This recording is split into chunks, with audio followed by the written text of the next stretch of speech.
श्री स्वामी समर्थ. स्वामी महाराजांच्या कृपेने तुमच्या सर्व इच्छा मनोकामना पूर्ण हो. उद्या आहे मौनी अमावस्या. या मौनी अमावस्येच्या दिवशी जर आपण काही उपाय केले, काही सेवा केल्या तर त्या खूप खूप प्रभावी ठरतात. सनातन धर्मात अमावस्या तिथीला अत्यंत पवित्र आणि फलदायी मानले गेले आहे. हा दिवस भगवान विष्णूंची आराधना आणि पितरांचे तर्पण व पिंडदान करण्यासाठी विशेष महत्त्वाचा मानला जातो. अमावस्येच्या सर्व तिथींमध्ये पौष महिन्याच्या कृष्ण पक्षाच्या अमावस्येला महत्त्वाचे स्थान आहे. त्यामुळे पौष महिन्यात येणाऱ्या अमावस्येला मौनी अमावस्या किंवा दर्श अमावस्या असे संबोधले जाते. या दिवशी श्रद्धाळू गंगा आणि इतर पवित्र नद्यांवर स्नान करतात. आपल्या हातून कळत नकळत झालेल्या पापांचे प्रायचित्त करतात. पितरांना तर्पण व पिंडदान करतात. धार्मिक मान्यतेनुसार मौनी अमावस्येवर केलेले तर्पण आणि श्राद्ध पितरांना मोक्ष प्राप्त करून देते. यंदा मौनी अमावस्येला प्रयागराज येथे आयोजित महाकुंभ मेळ्यात अमृत स्नानाचा शुभ योग जुळून येत आहे. या दिवशी स्नान, मौन व्रत आणि दान पुण्य यांसारखी शुभ कार्ये अत्यंत फलदायी मानली जातात. जीवनात सुख समृद्धीही येते असे मानले जाते. तर आता ही अमावस्या तिथी 28 जानेवारीला रात्री 7:35 प्रारंभ होईल, तर 29 जानेवारीला सायंकाळी 6:05 समाप्त होईल. तर आपल्याला अमावस्या तिथी ही 29 जानेवारीला साजरी करायची आहे. आता या दिवशी आपण आपल्या पितरांसाठी देखील काही सेवा करायची आहे. आपण एखादं घर बघा, त्या घरामध्ये पैसा देखील सतत येत असतो. तसेच त्या घरातील मुलांची देखील प्रगती होत असते आणि आपण देखील मेहनत घेत असतो, पण आपल्याला मेहनतीचे कष्टाचे काही एक फळ मिळत नाही. तर ज्या घरामध्ये प्रगती होते, पैसा येत असतो, तर त्या घरामध्ये पितरांची सेवा ही केली जाते. तसेच त्यासोबत कुलदेवीची सेवा देखील केली जाते. त्यामुळे त्या घरावरती पितरांचा आशीर्वाद असतो आणि त्या घरामध्ये सुख शांती समृद्धी येत असते. त्या उलट आपण कोणतंही काम हाती घ्या, आपल्याच्याने ते पार पडत नाही किंवा ते काम पूर्ण होण्यासाठी अनेक अडचणी अडथळे येत असतात. तसेच मुलांचे विवाह हे वेळेवरती जुळून येत नाही, संतान प्राप्ती होत नाही, नोकरी मिळत नाही आणि पैशाच्या समस्या तर असतातच. तर या सर्व समस्या दूर होण्यासाठी आपण या अमावस्येच्या दिवशी पितरांसाठी काही सेवा करायची आहे. तर कोणत्या सेवा कराव्या, कोणते उपाय करावे हे जाणून घेण्यापूर्वी तुम्ही चॅनलवरती नवीन असाल तर चॅनल लाईक करा व सबस्क्राईब देखील करा. कमेंटमध्ये श्री स्वामी समर्थ किंवा ओम पितृदेवताय नमः लिहायला विसरू नका. आता अमावस्येच्या दिवशी आपण सकाळी लवकरच उठायचं आहे. अगदी तुम्ही ब्रह्ममुहूर्तावरती उठलं तरी पण चालेल. ब्रह्ममुहूर्तावरती आपण जी काही पूजा करतो, सेवा करतो, त्या सेवेचे आपल्याला अगणित फळ मिळत असते. कारण की त्या वेळेमध्ये वातावरणामध्ये शांतता असते आणि आपण जी काही पूजा करतो त्या पूजेमध्ये आपले लक्ष लागत असते. आता सकाळी उठल्यानंतर मुख्य दरवाजा उघडल्यानंतर आपण पहिल्यांदा एक तांब्या भरून पाणी घ्यायचं आहे. त्यामध्ये गंगाजल टाकायचं आहे आणि हे पाणी उंबरठ्याच्या दोन्ही साईडनं टाकायचं आहे. कारण की अमावस्येच्या दिवशी आपले पूर्वज पृथ्वीवरती येत असतात आणि ते आपल्या उंबरठ्याजवळ येत असतात.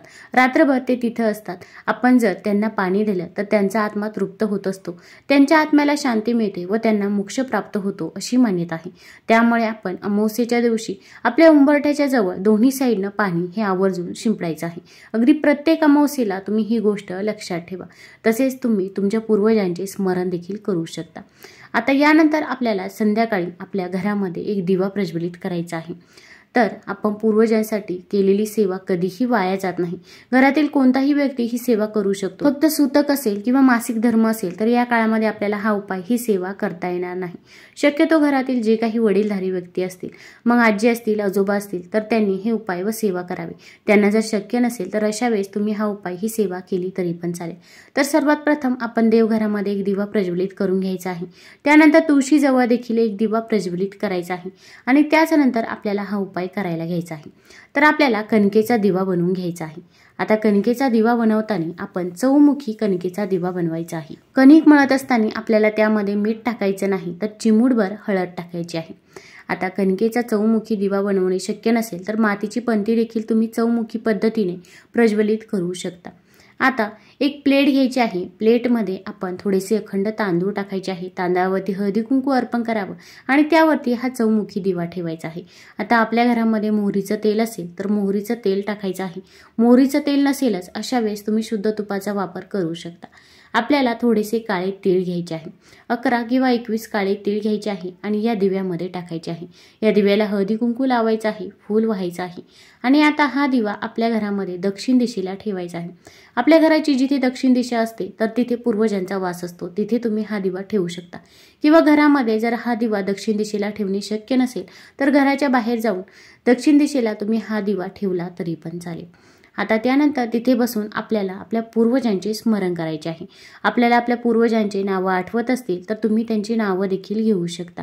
तसेच आपण आपल्या पूर्वजांकडे माफी मागायची आहे. आपण म्हणायचं आहे, माझ्याकडून जर काही चूकभूल झाली असेल, घरातील लहान्याकडून मोठ्यांकडून जर काही चुका झाल्या असतील तर त्याबद्दल आम्हाला माफ करावे. पण इथून पुढे आमच्याकडून जशी सेवा होईल तशी सेवा आम्ही तुमची नक्की करू, असे आपण पूर्वजांना म्हणायचं आहे. आता यानंतर तिथे बसून तुम्ही पितृअष्टक म्हणायचं आहे. तसेच ओम पितृदेवताय नमः या मंत्राचा देखील 108 वेळा जप करायचा आहे.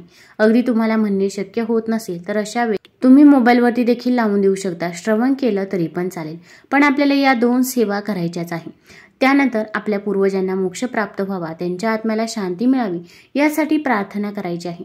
तसेच तुमच्या आयुष्यामध्ये जे काही अडचणी, अडथळे येत आहे, संकटे येत आहे त्याबद्दल देखील तुम्ही पूर्वजांना सांगायचं आहे. तसेच तुमचा आशीर्वाद आमच्यावरती सदैव असू द्या असे देखील आपण आपल्या पूर्वजांना म्हणायचे आहे.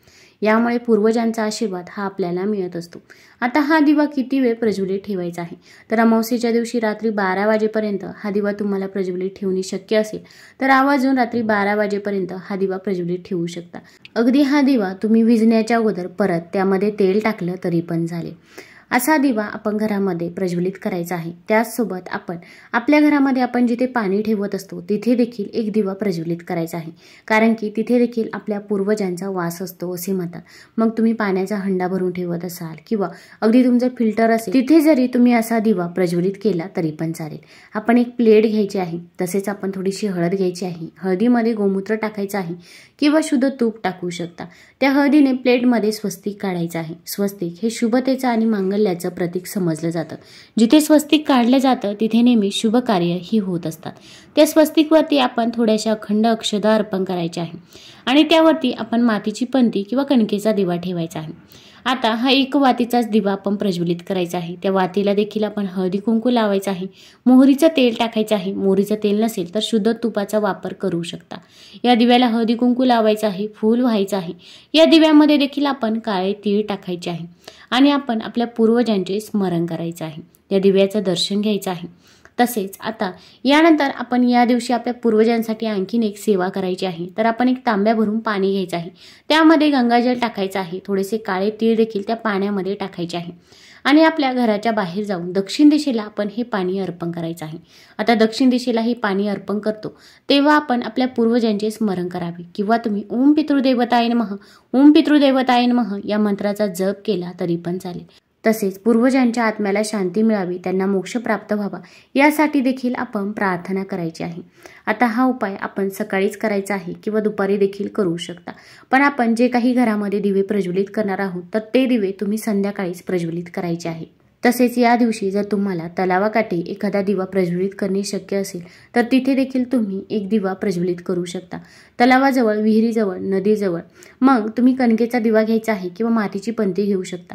या दिव्याला खाली आसन द्यायचं आहे. एखादं पान देखील खाली ठेवू शकता. त्यावरती अखंड तांदूळ अर्पण करावे. तांदळावरती हळदी कुंकू अर्पण करायचं आहे आणि त्यावरती हा दिवा ठेवायचा आहे. या दिव्यामध्ये देखील आपण थोडेसे काळे तीळ टाकायचे आहे. दिव्याला हळदी कुंकू लावावं, फूल व्हावे आणि आपण आपल्या पूर्वजांचे स्मरण देखील करायचे आहे. यामुळे देखील आपल्या पितरांचा आशीर्वाद हा आपल्याला प्राप्त होत असतो. तसेच आपण थोडंसं पीठ घ्यायचं आहे. आपण जे चपातीसाठी पीठ बनवतो तर ते पिठाचे गोळे आपल्याला तयार करायचे आहे आणि हे पिठाचे गोळे आपण नदीमध्ये किंवा तलावामध्ये टाकायचे आहे. यामुळे देखील आपल्या आयुष्यातील संकटे, अडचणी, अडथळे दूर होतात. तुम्हाला जर हा व्हिडिओ आवडला असेल तर चॅनल लाईक करा, सबस्क्राईब करा. धन्यवाद.